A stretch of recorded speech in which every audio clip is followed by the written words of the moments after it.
In this video, we're going to talk about Monolith's Reckoning, the ultimate showdown against Omega Spawn, and what it means to the Spawn series going forward. Alrighty then, this is a full story breakdown of Monolith, issue number 1 through 3. Now before we get into the content, just want to let you guys know timestamps will be in description if you wish to go from issue to issue. Also, link in description if you wish to purchase any of these comic books and or any of our other limited print Rated Comics exclusives to add to your comic book collection. Support the art, support the industry. Hey, if you like the content, don't forget to like and subscribe to this channel. With all that being said, let's get into the content.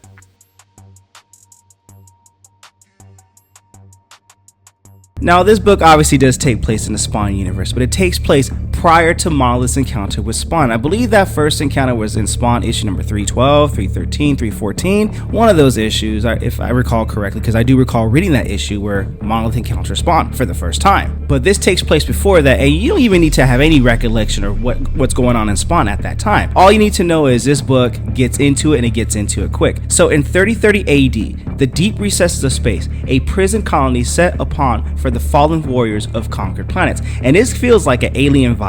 You know, you gotta love that right there. Most nights it's siding with their defeated fear, yet this night there's a sound. Do you hear it? It is Monolith pummeling, pounding, because some trapped souls are too restless to keep their mouths shut, and Monolith is pissed. Who's stopping me from going to Earth? One of you bastards knows who it is. This is Monolith, a Hellspawn who's been playing possum trying to find answers to his questions. But these aliens, the ones he's taunting, they love nothing better than to take him apart limb from limb, and whoever put him here knows that. But you see, in these end times, the spawns were called upon to save this universe, but they all failed, causing a blanket of hatred for their kind. And Monolith goes on his rampage. I know that one of you knows. Now tell me some answers. In this future, it is the spawns against everyone else. And Monolith is like, man, I'm all about business right now. Send them guards in. But before those guards can come in, you gotta ask yourself, how did Monolith get there? Well, let's rewind to the recent past. Planets were dying more each day at a rate that soon this universe would soon be gone, and Monolith was on the run,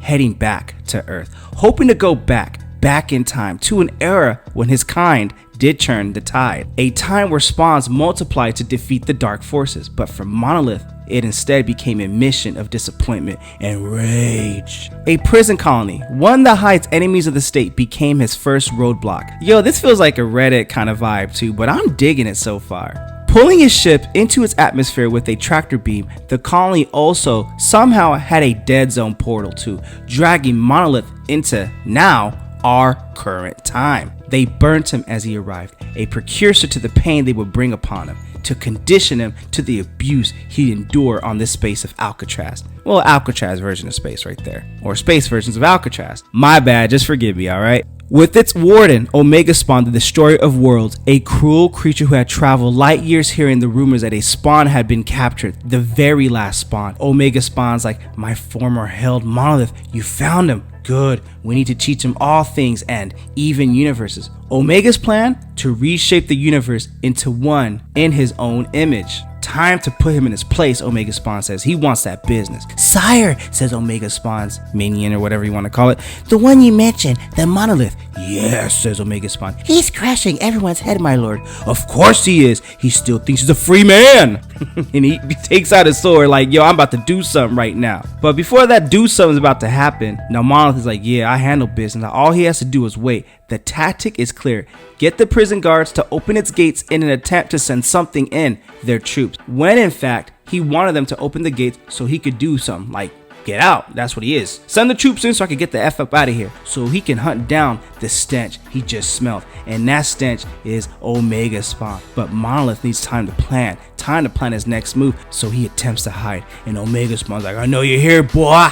Well, he didn't say that, but I think that adds some kind of flair to it. Then the sound happens, metal on metal. It wakes something up in Monolith, something deep in its core. Visions of when the galaxy had not completely gone insane. Visions of a simpler life, one not filled with so much hatred. A time when Monolith was just a boy. Do you miss being me? This boy hugs Monolith. And Monolith's like, boy, get your head up in my hand so I can toss it. That was before the world turned Monolith into a monster. takes his head, throws it down, and that's when the vision ends with the ugliness as always. And that head was another alien. And Omega Spawn's like, you could have been on my side, Monolith, perhaps exceeded me, but you joined the Hellspawn instead, didn't you? Why do you think I chased them all off Earth? Because they were a cancer, wanting to spread their message of hope. I could not allow that. They all had to know who to fear, and it sure as hell wasn't gonna be you. But Monolith was baiting him, begging Omega Spawn to follow so he could lay his trap, then hope Omega Spawn would make a mistake first. Tyrants like you never left anything to flourish. I don't want things to flourish, says Omega Spawn. And that's when Monolith, lays a blow in there because he was distracted. Puts a sharp rock, or whatever it's called, in his neck. I want things to die, says Omega Spawn. Like every spawn before you has died. You used to be part of that, remember? You enjoyed killing them. Now we gotta admire the intimidation and brute of Omega Spawn because Monolith is a big brother, but this brother looks like he just ate the brother, you know what I mean? Maybe eat a couple brothers on top of that, and that's how he's bulking up right there. But before you go any further, hey, link in description if you wish to add any limited print Rated Comics exclusives to add to your comic book collection. Support the art, support the industry. Now let's get back into the content. When did you lose your way, says Omega Spawn, and he takes his head and smashes it onto the ground. And that impact is severe because look at all that blood that came out. You see the sensitive, the offended, the self-righteous. Eventually, they all die, says Omega Spawn. And Monolith is taking a pounding right there. So Omega Spawn continues his speech. And mercifully, I gave them their deaths, so they didn't have to live a life of delusion that their existence mattered. The crack on Monolith's skull was part of his plan, a means to distract his former lord. Ignoring his sword was the first mistake Monolith has been hoping Omega Spawn would do. Damn you, says Monolith as he impales the brother with his own sword. Omega's injury causes him to relax his hold on the colony. Cells open, freeing inmates. And freeing forces dormant for too long? Well, with the last resistance to Omega Spawn showing herself, behold Gaia, the mother of nature. Yo, that's some power right there. If Omega Spawn can doormat Gaia like that. And Gaia is pissed like, no more. You rape the lands, burn fields, calling it necessary, but you make nothing. Both of you grow nothing except your egos. Monolith sees his chance, but Gaia blocks his attempt with a wall to fell Omega. Yo, Monolith is smart, but you distracted, bruh. I'm going in, but Gaia's like, nah, 2 steps ahead of you, bruh. And Monolith is pissed like, why did you do that? Because you can be better. Omega is consumed with hate. He wants the same fate for you. You're so close. Don't give him that victory, says Gaia. Enough blood has been spilled. I'll not allow more. Not from him or you. You want to embrace darkness? I'll end this now. Otherwise, go forth, show the rest of us, are you a man or are you a monster? It's time to decide your fate. Yo, and that is the end of Monolith, issue number 1, Monolith versus Omega Spawn, a brutal encounter with destiny. Obviously Omega Spawn wants Monolith's ass for something, but that fight was brutal in this issue. I'm definitely loving the art, man. I'm in. And I know it's a short miniseries. There's only 2 more issues. There's 3 issues in total, but who knows? Maybe the people might want more, but we'll see. What you guys think of the comic book? Comment below, let me know. So previously in Monolith, in the far future, Monolith escapes his prison while Omega Spawn seeks to recapture his protege, which is Monolith. So Monolith is now a demon on the run. But being in space and being on the run is unlike anywhere else. The barriers that need to be traversed include cosmic storms, exploding stars, intergalactic war, planetary. Okay, I'm kind of going Beastie Boys right there if you guys know that song, but your boy's a millennial, so forgive me. So when he passes those tests, he stows away on a transport train. So these men, these alien men, exit the train, and their job is to dig up resources to keep the train going. That's what they do. So Monolith spies Earth in the cosmic distance. Now, part of his planetary chain gang, keep in mind that word chain gang is referencing Spawn issue number 313 to 317, which is a chain gang set storyline. So I guess a little callback right there. He knows he must get to that planet. But Omega Spawn sees it too, and he wants that smoke, and he wants Monolith to obey. So as they travel on the high-speed train, Monolith closes his eyes, and his memories kick in, revisiting his history, revisiting his origins. He sees the goddess Gaia and Earth, the planet eaters too. Seeing himself younger, living on his planet, looking at the skies, wanting the smoke. as those serpents, the planet eaters, destroyed the planet Monolith once called home. He wants revenge, and they gonna see those hands too, one of those days. So Monolith trained himself after that. Omega and the planet eaters drained all that was good from his people, and his people tell Monolith he needs to go to Earth to hunt our enemies, then destroy Gaia and Spawn. But Monolith had used these fools to practice, killing them later as he prepared to find those that took away his home. Damn, boy is savage, alright? So initially they sent him to the next dying planet to fight a smaller band of planet eaters. Those who come uninvited will have their bones turned into armor.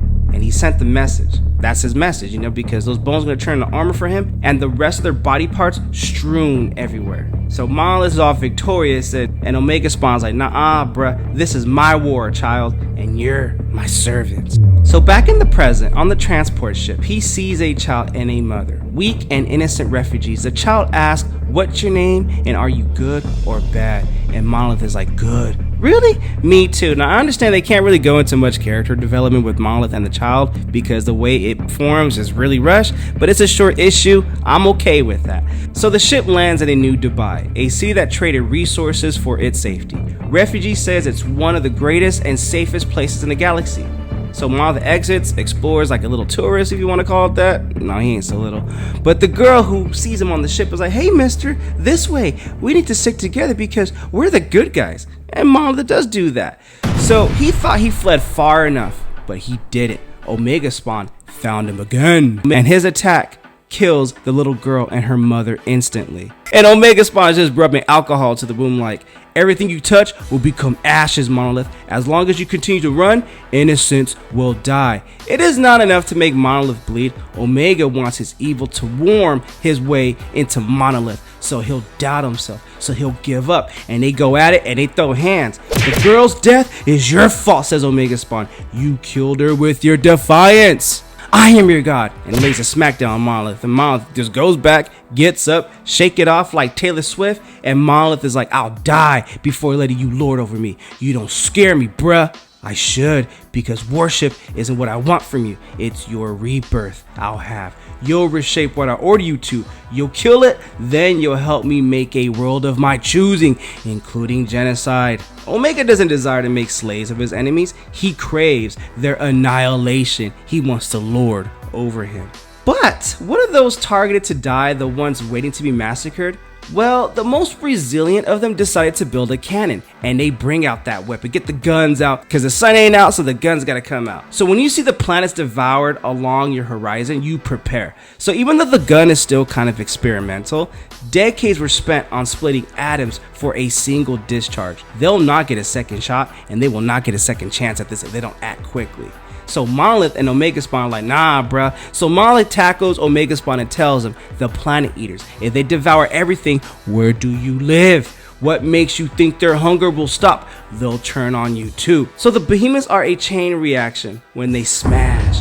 Buildings and street blocks aren't safe when these monsters collide. They go at it hard. Titans collide, if you want to call it that. Even though they've gone quiet because there's a lot of smashing and hands being thrown around, they have to light up the gun. So fear and anticipation spread, for they know their world will never be the same again. So these humans that designed that cannon, they prepare to aim. But the next moment, rubble explodes, exposing the giants. They're so focused on killing each other, they never take the step or the time to prepare what the next move is. So these brothers decide to fire the cannon. The gun splits the nuclei of the surrounding atmosphere. When it connects with the beast, it disperses their body molecules, separating time and space, creating a scientific miracle. Yet the monsters don't stop, fighting through a second of it until they land where Monolith's destiny will merge with Spawn's, and that's a reference to Spawn issue number 313.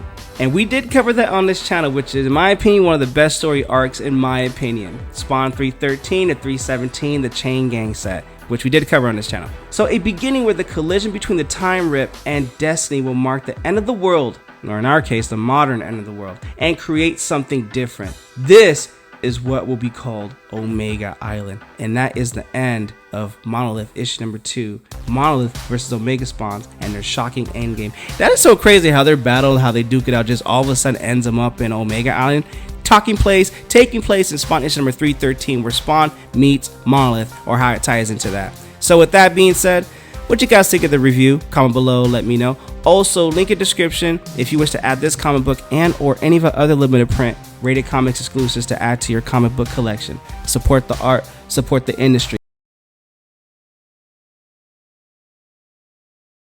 So previously in Monolith, Omega Spawn and Monolith battle through the cosmos, eventually falling through a tear in time. So the story of Earth is one of repetition. Civilizations getting built, then through war they get destroyed, and then they start new again until their next destruction, each with its own version of how humanity should act. Omega Spawn and Monolith are like, what the heck is going on over here? Like, because in the last issue they were duking it out, throwing hands at each other, and they just got shot by these people who on that planet just sent them into another tear in time. So Omega Spawn is pissed. Dragging me across planets or through time breaches won't change anyone's destiny. Knocks them out. So what are you trying to do? It's a fair question. Why do anything if eternity is just a constant loop? Because sometimes you might find a tear that will allow for a new possibility. And Monolith sees bones, that means life was here. But before you can put that together, Omega Spawn comes in with that heavy foot. I conquer planets back home, but today I'll settle with just destroying you. His seismic blows rattle the ground and Monolith's skull. You won't escape again, says Omega Spawn. But they clash, pulverizing nearly everything in their path. As they reset themselves for another collision, they see they've uncovered something cryptic. As they're unable in the dank darkness to see where the river of bones ultimately ends and leads to, Omega Spawn, who's seen millions of beings wiped out, doesn't feel any acute emotion, especially not fear. These are just carcasses of the weak. But Monolith, as a hulking beast, he's smart enough to know that there are other monsters stalking the world, so he knows it's prudent at times to feel fear. So he goes in, maybe there's a predator bigger than you living here, Omega. Bigger? I've dealt with dozens of fools who thought their size gave them the advantage. Man, I'm looking for the smoke. And Monolith is like, okay, well, whatever, I'm just gonna go in and you gotta come get me. And he just tells Omega Spawn, then let your ignorance blind you. I'm done with you for now. He needs to find where they are. Where in the cycle of time they've landed. The building seems advanced, but not alien. Humans built this. Post 20th century, then something destroyed it. The question is that thing still here? Whoever destroyed the planet. So Omega Spawn is looking for Monolith and he demands that he shows himself. So his voice echoes down the corridors as Omega tracks down his enemy. But behind one thick barrier set of doors, he finds this thing. And this thing talks to him. Omega Spawn, we welcome you back. Though we doubt you remember our first encounter, and we assume you've brought Monolith here as well as the scriptures foretold. The stars and the philosophers of this world said before their own demise that you'll come and bring forth your own destruction and ours. Praise God. This is eerie. So they were expecting them. Why? How? And did they even know that one of them will ultimately destroy everything? Is that why they built this place with all of its massive passages and futuristic instruments, hoping they could hold back the tide of what was to come? If that was their plan, it's failed miserably, because whatever annihilated these people got here long before Omega Spawn's arrival. And he sees what it is. As Monolith nears the next verge of visual insanity, it's becoming clear to him that he's traveled into the near future. Before Spawn would rise from the fire of his second death, before Simmons would own the world. But after these Hellspawns fell to their deaths, or worse, before they were sacrificed. And whoever did this wanted to make sure others knew the capabilities of their killer. So Monolith is like, this has to be a warning. Then you should heed to it, says Omega Spawn. Monolith swears to himself he'll be damned if he's gonna go down alone like this. So he takes the chains of Spawn and just magically and skillfully just chokes Omega Spawn, and the instincts take over. Sometimes though, that could be enough. But behind them, in the shadows, we see Plague Spawn. Something has tired of waiting. Something that was born centuries ago and has been resurrected here in this place. A spawn called Plague Spawn. We know that. We know who he is, and this boy is bad. And he's bad news all over. And like his name, it spread its death to those humans that birthed him. And the thing is, when Gaia helped Monolith escape to save this planet, it wasn't to save anyone. It was to test him like some science lab rat. She was more concerned about putting him and Omega directly in the path of Plague Spawn, the abortion that was tossed away when Hell was first creating the Black Symbiote. The thing that eventually would be used to give human souls a portion of Hell's power. That first attempt failed, and instead of killing that initial deformity, it somehow survived, manifesting itself into some subhuman primal beast hungry to show the universe that it is the true original Hellspawn, the living costume that was meant to cloak its chosen host. So now Omega Spawn and Monolith, they know they have to fight this thing together. Gaia, the queen of all nature, wanted to see if this new plague was strong enough to defeat someone like Monolith. That's why she freed him from prison. She knew he'd flee and that Omega would chase him. Because if the plague spawn could defeat them both, then Gaia once again could reset the world by destroying it first, using plague as her metaphorical spearhead to kill this planet, then recreate it free from the 7 deadly sins mankind so willingly embraced. But she knew something had gone terribly wrong when he defiantly appeared. And that person that defiantly appeared was called Future Spawn. It used to be Simmons. Now at this time, he was a warrior of the future, slayer of all demons and men who do not bow to his hammer of life, a godlike being that would one day slay Gaia herself. So Future Spawn is like, okay, I'm curious, orange creature, referring to Monolith. Why are you here? The rest of us are Hellspawns. What gives you the right to be near us? Because I'm alive, and I have the same rights as anyone to be here. And short of killing me, I'm going to finish what I started. And what he's talking about is finishing off Omega Spawn. So this tale that we read is not the origin of how Monolith became a spawn. Instead, it's how he came to Earth, how he escaped Omega Spawn, how he proved himself worthy. Maybe this Future Spawn was the real threat. Maybe it was the plague. Either way, Monolith stood his ground that day and survived. And you know that we gotta just enjoy that battle right there. And by the way, if you're liking the content so far, don't forget to like and subscribe. And also, this video is sponsored by coffee, so if you'd like to buy a boy a cup of coffee, link in description, or donate to the super thanks. But the greatest compliment you guys can do is by liking and subscribing to this channel. But we're gonna go right back into the content. As Monolith looks back and it appears he successfully defeated Omega Spawn, he asks, everything here is dead. Why? I couldn't stop it, says Future Spawn. This was a world with no heaven or hell. But now, no people either, unless someone goes back that can stop it. Someone like you. You see, origins are not about where people began, it's about how they got there to begin with. And though he doesn't know it, he's taken the first step towards his legacy. One that will one day include the phrases, Monolith, savior of Earth, savior of the galaxy. Everything you thought you knew begins here. So I don't know if this is an unlikely alliance that declares war against Spawn, because I know Spawn was prophesized in Gunslinger Spawn. In Spawn issue number 174, 175, that Spawn was going to end it all. So it's Monolith the savior, and now that the dead zones are enveloped around Earth, ever since the events of Spawn issue 350, Spawn has no powers right now. Neither does Heaven's Angels or Hell. Only the vampires do. This is very mysterious, and I don't know how this is going to end. I don't know how this plays forward, but apparently now that Monolith is making appearances in the Scorch, not in recent issues, but in previous issues, there's something bigger at play here. So we're going to see how this all comes about. But what you guys think of the Monolith miniseries issues number 1 through 3? This is the conclusion of it all. Comment below, let me know. Also, link in description if you wish to add this comic book and or any of our other limited print Rated Comics exclusives to add to your comic book collection. Support the art, support the industry. With all that being said, thank you again for watching. Until next time.